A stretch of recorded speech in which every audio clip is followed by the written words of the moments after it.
I guess I've already told you about my condition. Funny every time I see you.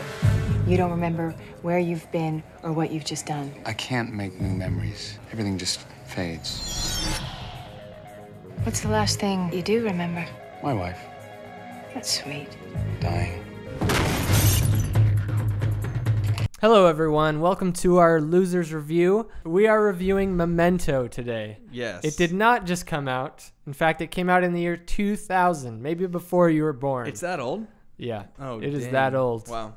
So 17 years ago, we're reviewing this because we are reviewing all of Christopher Nolan's feature films, and this was his very first one. That's right, 2000, Memento. So let's talk about this film, Marshall. Yeah. Because you don't know, this was my first time seeing this movie. Yes, not mine. You know, I know he's your favorite director. Yeah. I know you love Christopher Nolan. I like Christopher Nolan. I haven't seen every one of his movies, but I have enjoyed the things I have watched of his. One of my favorite movies is by him, and so which is Interstellar is one of my favorite movies. There you go. Of all time. And you haven't even seen his best movies. Yeah, I still haven't. Well, I still haven't. I know if that's your opinion. I still haven't seen Inception. I know that you think that's his best film. We'll talk more about that when we get to that movie, though. Anyways, Memento. There's no movie like this, man. There isn't. There really isn't. It's amazing. If you haven't seen this movie, what are you doing watching this video? We're probably going to spoil stuff. Yeah, this is a spoiler warning right now. Yeah. There's no way to talk about this movie and not spoil literally everything about it. Kind of, yeah. Right? Well, anyways, you kind of have to.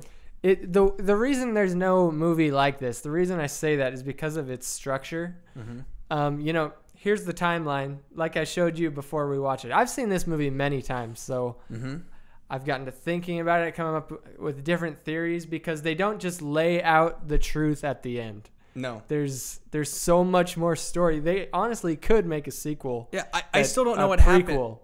Disclaimer a little bit. I'm not even 100% sure what's real and what happened. I don't know. It's one of those movies you could watch it again right after. Much like many of Nolan's films, like The Prestige and Inception, which we'll get to soon in the next few weeks.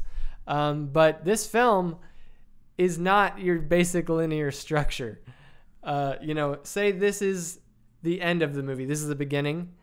They start at the end. And then they start at the end. There's a scene that kind of goes backwards. And then they come back to right here. And then you get to the end of the movie again.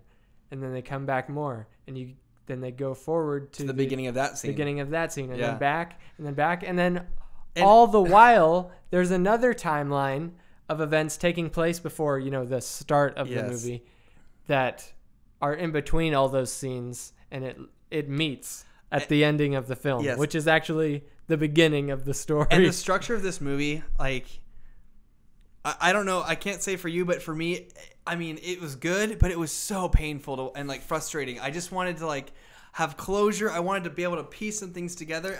Well, why was it frustrating for you? Because I had a different frustration the first time I watched it. Okay, because I don't want to give it too much praise for just the novelty of doing a movie backwards in a way, but I just wanted some sort of framework to be able to build an ideology around these certain characters and who they are, and it just goes against all of my conditioning of watching film. And I have to completely relearn who every character is at the beginning of every new scene. Because since the movie keeps going backwards at the beginning of every new scene leading up to the new one, you have to relearn more and more about this character the wrong way. And so you're never able to get some real sense of framework of who the characters are, who's bad, who's good, what is needing to be done, what's the objective. And then all while the main character has a memory condition, okay? And he can't remember. Okay, let me intercept you. If it seems like we're being messy, it's because the movie is messy, guys. So go on. Here's the genius thing about this movie: you were frustrated because each scene you didn't know what was going on, basically, right? Yeah, especially in the middle of the movie, I had no idea. I remember the first time watching this, I'm like, okay, I don't think I'm following that well. What the heck is going on? And that's how you're supposed to feel, because you know why? The main character, Leonard, played by Guy Pearce, he has this memory condition. Yeah. He can't form new memories, which means every few minutes he forgets where he is, what he's doing, and it's genius for them to structure the movie like this because it puts you in his shoes with every scene. Every scene you're like, what's going on? Just like him, just like Lenny. I didn't realize that till just now. I didn't realize that the pacing of the movie is because of it's like his memory. Yeah. I love movies like this because I think that's what filmmakers should be doing, trying to make something new, do something new. Okay. Yeah. Maybe that's why we just did our Wonder Woman review and nothing was like new to me. And they did that's what I look for in movies. Yes, something like this. Like Memento is like no movie I've ever seen. I love it so much. At the very end of the movie, I have no idea still like what is 100% true and what's not because neither does he. He has no idea. All he can do is scribble things down, get tattoos to try and remind himself of certain things that are facts because he can't make any new memories. And so just like the character, there's no closure. And I don't have closure. But that's kind of... The more you watch it, the more you understand it. I've watched this movie like 4 or 5 times now. And I want to hear your rating for this film. I want to know... All right, I'll give that in a second. But just another thing I love about this movie is exactly what you're talking about with the characters. You don't know who's good, who's bad with like Natalie and Teddy. Yeah. And by the end of the movie, the start of the real story, you have a totally different perception of those characters because you're like, oh, I know exactly who you are. As more information keeps popping up, you're like, oh, wait, these characters are not what I thought they were. And that is the genius of Memento. Yeah, just like Leonard, the main character, you relearn these people every single time you see him in a scene. Yep. So, where do you rank this as far as like Nolan's films? Do you think this is one of his better ones? Do you think this is without a doubt one of Nolan's films, if not his best?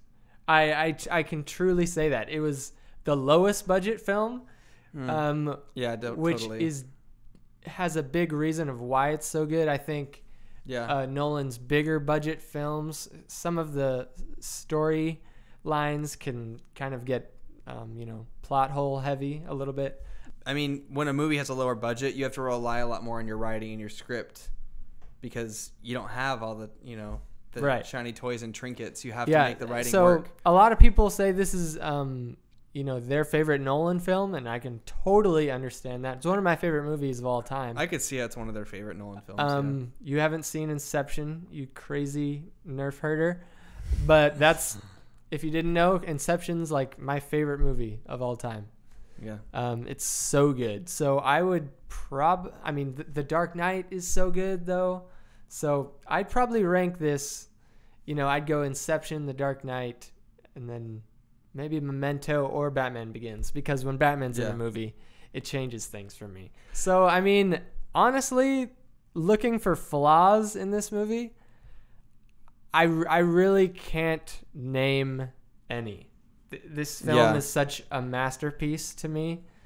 There's not really a lot of... Yeah.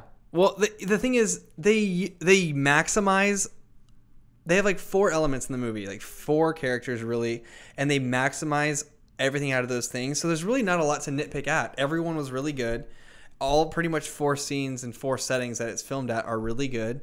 There's not a lot to even nitpick at. It is really well done for its budget, and I really liked it. And as frustrating as it was, I would watch it again for closure to try and understand more.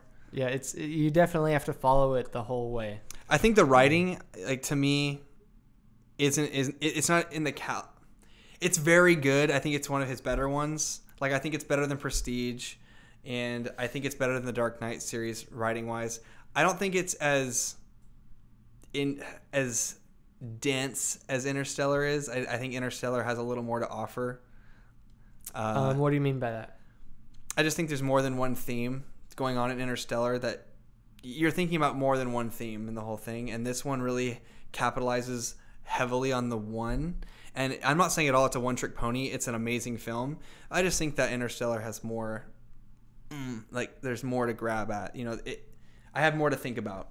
Okay, right. Like in Interstellar, there's a philosophical theme. Yeah. There's an emotional And as you know, tie. I like that in movies. I like philosophical meanings. So, yeah, Memento is really good. It's one of his better movies.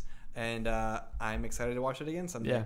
Watching you watch it was uncomfortable. You seemed very Yeah, I was very tense. uncomfortable. Because, again, like I wanted framework. I like the facts. You like structure. Yeah, and I didn't get the facts. So, but yeah, 7.8. I think it's generous. And it's good. Cool. I'll watch it again someday. Awesome. Well, thanks for checking out this first Christopher Nolan series review of Memento. What's next? We got Insomnia coming back at you. Which is one that I've seen this time and you haven't seen. I have seen all of Christopher Nolan's films. No, he's Thank never you very seen this much. one. He's lying. I didn't know that. Okay. All right. Yes. So stay tuned for that.